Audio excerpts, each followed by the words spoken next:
Sombong hati adalah sikap merasa lebih unggul atau lebih baik daripada orang lain. Sikap sombong dapat muncul dalam berbagai bentuk, seperti merendahkan orang lain, meremehkan perasaan mereka, atau hanya berperilaku dengan angkuh. Sombong adalah sikap yang tidak dianjurkan dalam Islam, karena dapat menimbulkan keburukan dan kehancuran. Falamma an ja'al basiru alqahu ala wajhihi faratadda bashira qala lam aqul lakum inni a'lamu minallahi ma la ta'lamun. Tatkala telah tiba pembawa kabar gembira itu, maka diletakkannya baju gamis itu ke wajah Yakub, lalu kembalilah dia dapat melihat. Berkata Yakub, "Tidakkah aku katakan kepada kalian bahwa aku mengetahui dari Allah apa yang kalian tidak mengetahuinya?"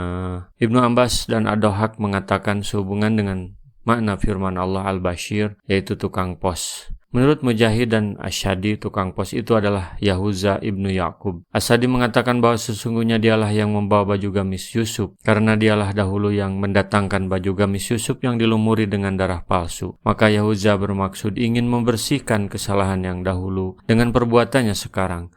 Lalu ia datang dengan membawa baju gamis Yusuf, dan ia letakkan baju gamis itu ke wajah ayahnya. Maka seketika itu juga ayahnya dapat melihat kembali. Qalu ya abana astaghfir lana dunubana inna kunna khati'in. Mereka berkata, "Wahai ayah kami, mohonkanlah ampun bagi kami terhadap dosa-dosa kami. Sesungguhnya kami adalah orang-orang yang bersalah." Qala sawfa astaghfiru lakum rabbi innahu wal ghafurur rahim. Yakub berkata, "Kelak aku akan memohonkan ampun bagi kalian kepada Tuhanku.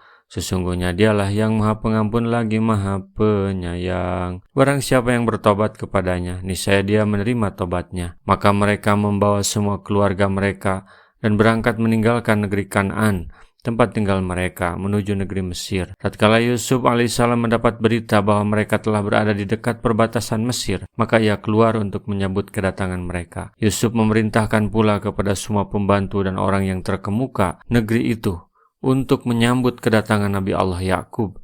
Raja Mesir pun ikut keluar menyambut kedatangannya. Falamma dahalu ala Yusuf wa ilahi abawaihi wa qalat hulu misra insya'allahu aminin.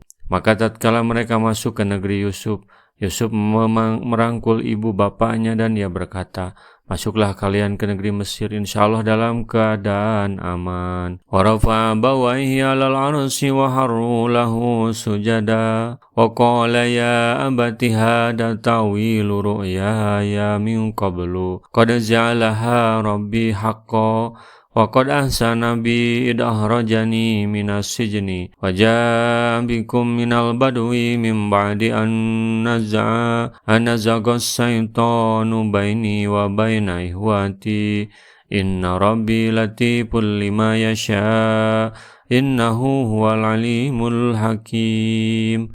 Dan dia menaikkan kedua ibu bapanya ke atas singgasana, dan mereka semuanya merebahkan diri seraya sujud kepada Yusuf, dan berkata Yusuf, "Wahai ayahku, inilah takbir mimpiku yang dahulu itu.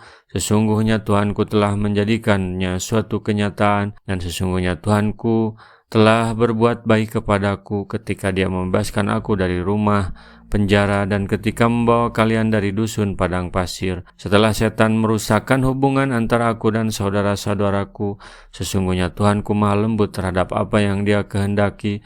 Sesungguhnya dialah yang maha mengetahui lagi maha bijaksana." Ini kisah yang sangat menarik. Di awal diceritakan tentang mimpi dan di akhir ini ditampakkan pemandangan kenyataan dari mimpi tersebut. Jangan pernah takut bermimpi. Dalam bahasa manajemen, mimpi itu dapat berarti cita-cita yang diwujudkan dalam roadmap rencana atau peta rencana. Meskipun pada hakikatnya manusia hanya bisa punya rencana, Allah yang mewujudkan.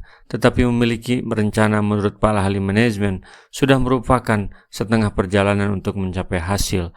Sebaliknya sebuah program dakwah tanpa perencanaan maka akan sulit mengevaluasi sudah sampai mana perjalanan. Rabbi qad ataitani minal mulki wa 'allamtani min ta'wilil ahadits fatiras samawati wal ardh anta waliyyi fid dunya wal akhirah tawaffani muslima walhiqni bisyolihin. Ya Tuhanku, sesungguhnya Engkau telah menganugerahkan kepadaku sebagian kerajaan dan telah mengajarkan kepadaku sebagian tabir mimpi. Ya Tuhan pencipta langit dan bumi, Engkaulah pelindungku di dunia dan di akhirat. Wafatkanlah aku dalam keadaan Islam, dan gabungkanlah aku dengan orang-orang yang saleh. Inilah doa Nabi Yusuf yang menggambarkan kesuksesan dirinya. Selain ia berhasil memutuhkan negaranya, ternyata pondasi paling utama, ia berhasil memutuhkan dirinya. Ia berhasil melewati kesulitan dengan kesabaran. Ia pun sukses melewati kemenangan dengan syukur bahwa semua yang ia peroleh adalah karunia dari Allah. Ia seorang muslim, dan kesuksesan sejati seorang manusia adalah ketika wafat dalam keadaan Islam. Ia pun mengakui bahwa kesuksesan yang ia terima sebenarnya sudah pula diterima oleh orang-orang soleh dahulu. Ia tidak sombong dan arogan dengan kesuksesan yang ia peroleh hari ini. Rasulullah SAW bersabda, baligu anni walau ayatan, sampaikan dariku meskipun satu ayat. Mari kita sebarkan jalan kebahagiaan dengan like, share, dan subscribe channel ini.